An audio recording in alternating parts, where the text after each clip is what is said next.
A quiet room in Manhattan, May 2023. A seasoned attorney clicks print on a legal brief that will ultimately ruin his career. The document is brilliant. It cites 6 landmark judicial precedents, complete with exact docket numbers, dates, and direct quotes from respected judges. Yet, not a single one of those cases ever existed. They were flawless, elegant fabrications generated by an entity that does not even know what a lie is.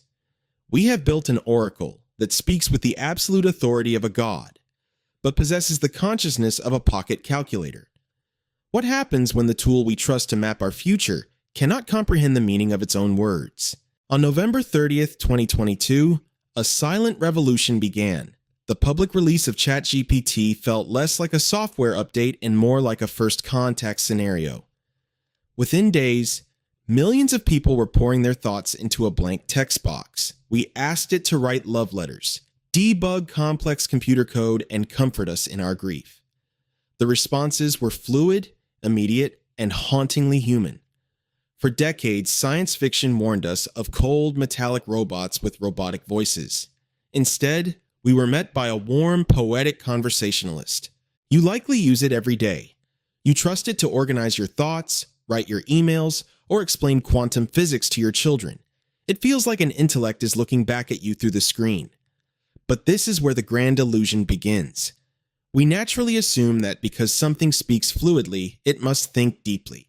Here's the reality that tech titans rarely put on the billboard. ChatGPT has never experienced a single second of the world it describes so vividly. What? It has never tasted a cup of coffee. It does not know what the color crimson looks like. It possesses no memories, no beliefs, and zero intent.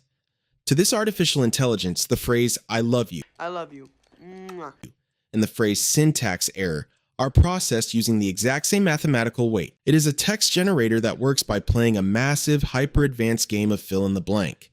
But that wasn't the strangest part of our sudden reliance on this technology.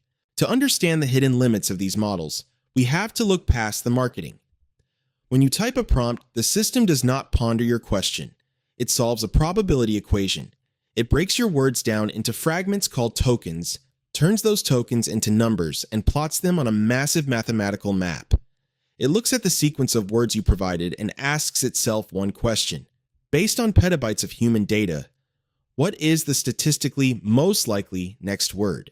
Think of the predictive text feature on your smartphone, but scaled up to cosmic proportions. The AI visualizes a high probability curve for the word east. It doesn't know what the sun is. It doesn't know what east means. It simply knows that in billions of lines of scanned text, those words frequently sit next to each other. It is a statistical mirror reflecting human text back at us. This brings us to a foundational concept in philosophy, proposed long before Silicon could talk. In 1980, John Searle created a thought experiment called the Chinese room. Imagine you are locked in a room with a massive rule book. People outside slide papers under the door covered in Chinese characters. You do not understand Chinese. However, your rulebook tells you precisely, if you see shape X, respond with shape Y. You slide the response back out. To the people outside, you seem completely fluent. In reality, you are just manipulating symbols without an ounce of true comprehension. ChatGPT is the ultimate Chinese room. But the rulebook we gave this machine has a fatal flaw. Because it only optimizes for what sounds plausible rather than what is actually true, it is completely incapable of telling the difference between fact and fabrication. This is why AI hallucinates. Let's look back at that New York courtroom. The lawyer, Stephen Schwartz, didn't mean to present fake cases. He actually asked the AI if the cases were real, and the AI confidently replied that they could be found in reputable legal databases. The machine wasn't malicious. It didn't lie. To lie, you must first know the truth and actively choose to hide it. The AI did exactly what it was programmed to do. It generated text that sounded perfectly authoritative. It gave the user exactly what it predicted the user wanted to see, completely unmoored from reality. It chose the most probable sequence of words, even if those words described a universe that doesn't exist. But that wasn't the strangest part of this digital evolution. The real danger isn't that the AI makes mistakes. The real danger is that as these models become more advanced, their mistakes become invisible to the untrained eye. In the early days of computing, when a system failed, it crashed. It gave you a blue screen of death or a broken link. It was obvious.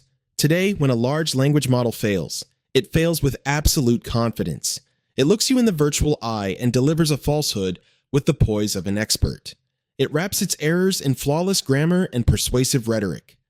We are quietly handing over the keys of our civilization to an entity that cannot reason. We are asking algorithms to summarize medical research, write code for commercial aircraft, and draft public policy. But a language model lacks what cognitive scientists call grounding.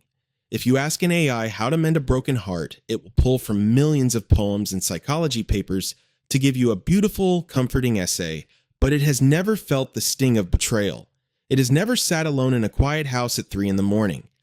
Its words are beautiful, but they are completely hollow. And now, a new danger is emerging on the horizon, one that could break the system entirely. As the internet becomes flooded with AI-generated blogs, social media posts, and articles, future models are running out of human text to learn from. They are beginning to train on data created by previous generations of AI. Scientists call this phenomenon model collapse. When a language model eats its own tail, the subtle statistical errors compound. The anomalies multiply. Within just a few generations of training on its own output, the AI's understanding degenerates entirely. It devolves into producing pure, repetitive gibberish. I don't understand a word you just said. This reveals a profound truth. These machines cannot sustain themselves without us. They are completely dependent on the messy, chaotic, beautiful output of human life. The limits of ChatGPT are not temporary engineering bugs that will be patched in the next software update. They are fundamental, unbreakable boundaries.